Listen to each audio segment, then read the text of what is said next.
हमारे पास अब है continue, break and pass statement. इनको हम कैसे इस्तेमाल करते हैं? एक्चुअल में ये किसी भी लूप की आइटरेशंस को कंट्रोल करने के लिए कि हम क्या इस लूप को आगे हमने कंटिन्यू करवाना है या ब्रेक करवाना है या हमें इसको एम्प्टी लेके चलना है। वो जैसे भी हमें रिक्वायरमेंट होगी हम इन स्टेटमेंट उसको उनके मुताबिक इस्तेमाल करेंगे। सबसे पहले हम देखते हैं कि हमारे पास कंटिन्यू स्टेटमेंट कैसे काम करती है। इसके लिए एक छोटा सा प्रोग्राम लिखा हुआ है। अगर इस प्रोग्राम को मैं रन करता हूं तो वो मुझे एग्जीक्यूशन टाइम में मुझे मेरा रिजल्ट शो करेगी कि कंट्रोल वी उसने दिया कि हमारे पास ये एरर आ गया कि इसको हमारे पास प्लस के साथ उसे कैलकुलेट किया और एंड पे उसकी प्रिंट की, ब्रैकेट्स क्लोज की और इसने हमें आउटपुट दे दी TTOFTT। इसका मतलब क्या है कि हमारे पास जो कॉन्टिन्यू स्टेटमेंट हमेशा हमारे कंट्रोल ऑफ लूप को स्टार्ट में ले जाती है। लूप के स्टार्ट में हमने एक लूप लिया फॉर, उसके अंदर एक लेटर हमारा काउंटर वेरिएबल है और उसको हमने एक स्ट्रिंग के ऊपर एग्जीक्यूट किया टेस्ट ऑफ टेस्ट के नाम से। हमारे पास जब भी लेटर, ये इसको कैरेक्टर बाय कैरेक्टर आइटरेट करेगा। जब लेटर के अंदर टी की value T is assignment operator के जरिए उसने कंपैरिजन किया, टी इज इक्वल टू ई, हमारा कंपैरिजन रॉन्ग हो गया। साथ ही हमारे पास लॉजिकल ऑपरेटर और है, हम यहाँ पे टी को उसने एस से कंपेयर किया, हमारी ये दोनों की दोनों कंडीशंस रॉन्ग होंगी। मींस वो इस कंटिन्यू स्टेटमेंट के ऊपर आएगा ही नहीं। वो इफ किस ब्लॉक को स्किप करेगा और करंट लेटर को प्रिंट कर देगा। वो हमारा फर्स्ट लेटर टी को प्रिंट कर देगा। नेक्स्ट अल्फाबेट हमारा आएगा ई।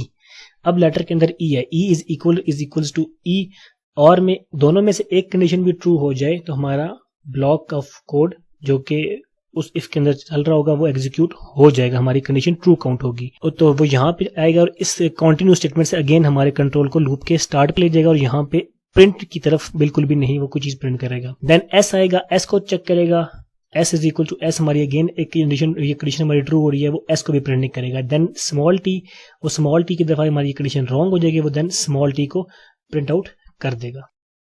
अब इसने हमारी आउटपुट अगर हम इसे रन करें तो हमारे आउटपुट पहले कैपिटल टी, फिर स्मॉल टी, फिर ओ, फिर एफ, फिर टी और फिर टी। मींस इसने ई और एस को प्रिंट आउट ही नहीं किया। ये हमारा काम होता है कॉन्टिन्यू स्टेटमेंट का। अगर मैं यहाँ पे ब्रेक स्टेटमेंट यूज करूंगा तो ब्रेक स्टेटमेंट मेरे पास क्या काम करेगी?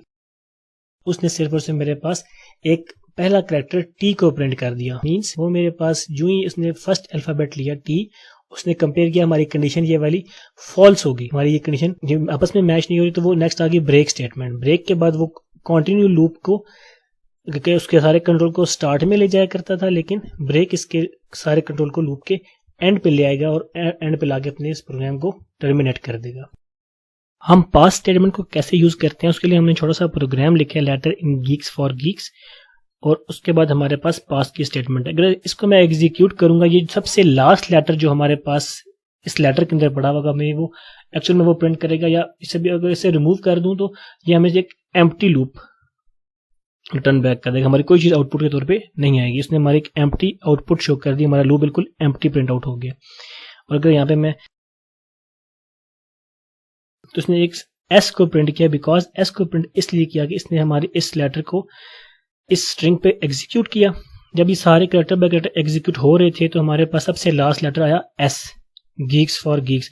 अगर मैं इसकी स्ट्रिंग को चेंज करूँ, जो भी सबसे लास्ट में लेटर, इस लेटर जो होगा कैरेक्टर वो लेटर में पड़ा होगा, वो हमारे पास इस स्टेटमेंट पे आके वो एग्जीक्यूट कर देगा, लेकिन पास हमारा सारे लूप को दरमियान में एम्प्टी प्रिंट कर रहा है। अगर यहाँ पे मैं टेस्ट लिख दूंगा TST तो वो एंड पे हमारे पास टी रिटर्न कर देगा, लास्ट अल्फाबेट।